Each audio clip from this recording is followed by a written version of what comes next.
नमस्कार मैत्रिणींनो, माझ्या यूट्यूब चॅनलवर फ्लाय विथ प्रतीक्षा तुमचं स्वागत आहे।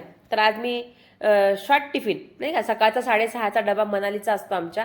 तर तुम्हाला माहिती आहे मुलं किती नखरे करतात खाण्यासाठी। वेगळं पाहिजे, टेस्टी पाहिजे, चमचमीत पाहिजे किंवा कधी कधी चिप्स पाहिजे, मॅगी नूडल्स असंच मागतात। सगळ्यांचीच मुलं हेच मागतात आणि घरी आल्यावर परत प्रॉपर जेवण करत नाहीत। मग त्यांच्या पोटामध्ये प्रॉपर जेवण जाण्यासाठी काय करायचं रोज? तर कारण शाळेतलाच डबा सगळ्यात जास्त ते व्यवस्थितपणे खातात, घरी नाही खात। त्यामुळे मी सकाळचा जो डबा आहे ना तिचा, तो छान बनवून द्यायचा प्रयत्न करते, हेल्दी आणि टेस्टी, की तिला पण आवडला पाहिजे आणि टेस्ट पण असली पाहिजे। आणि माझी मुलीच्या तर विचारूच नका, तिला रोज चमचमीत पाहिजे। चमचमीत असेल, टेस्टी असेल तर ती खाणार, नाहीतर टिफिन घरी वापस घेऊन येणार। म्हणून त्यासाठी सकाळी सकाळी थोडासा आम्हाला वेळ काढावा लागतो तिच्या टिफिनसाठी। तर ते सगळं मी तांदळाचं पीठ, थोडंसं गव्हाचं पीठ, ज्वारीचं पीठ, बाजरीचं पीठ, बेसनचं पीठ आणि मेथी, पण त्याच्या आधी मी पिठामध्ये सगळं मीठ, हळद, तिखट, धणेपूड टाकून त्या पिठाला सगळं मिक्स करून घेतलेलं आहे। आणि त्या पिठामध्ये थोडीशी मेथी घालून पीठ मळलं आणि मेथी धुवून टाकल्यामुळे पाणी बघून टाकायचं अंदाजाने, आता पीठ पातळ होऊ शकतं।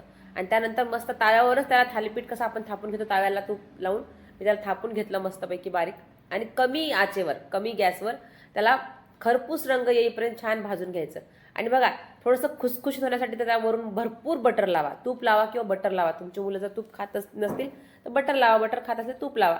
आणि त्याची टेस्ट म्हणजे तिने एकही कण वापस नाही आणला पाहिजे, त्यासाठी थोडंसं चीज घाला, कारण सगळ्या मुलांना चीज आवडतं आणि चीजमुळे कसं त्यांचं पोट पण भरून राहतं। दुपारच्या जेवणामध्ये थोडंसं इकडे तिकडे झालं चालेल, पण सकाळचा जो मॉर्निंग ब्रेकफास्ट त्यांचा खूप चांगला होतो। सकाळी ती घरात तिचा ते डायनो शेक ती घेऊन जाते आणि 9 वाजता तिचा लंच ब्रेक असतो तेव्हा हे टिफिन खाते। आणि मी सांगते ना, ती रोज टिफिन एकदम पूर्ण फिनिश करून येते, कारण बाकीच्या मुलांच्या टिफिनमध्ये हे मुलं बघतात की त्याच्यात वडापाव आहे, पावभाजी आहे, पास्ता आहे, पण आमच्या मुलांच्या टिफिनमध्ये रोज हेल्दी असतं काहीतरी आणि टेस्टी पण। त्यामुळं बघूया आपण आल्यावर तिची काय रिॲक्शन। आणि ती खूप खुश झाली, आजचा डबा तिला खूप आवडला। तुमच्या मुलांच्या डब्यासाठी नवनवीन रेसिपीसाठी माझ्या चॅनलला फॉलो करा, लाईक करा, शेअर करा आणि आवडला तर नक्की कमेंट करायला विसरू नका। Thank you so much. भेटूया नेक्स्ट टिफिनमध्ये। आजच्या टिफिनला काय तर रोज टिफिनमध्ये काय देण्यासाठी आपण विचार करतो, तर माझ्या तुम्हाला रेसिपीमधून खूप मदत होईल। Thank you so much. भेटूया नेक्स्ट व्हिडिओमध्ये। Bye bye.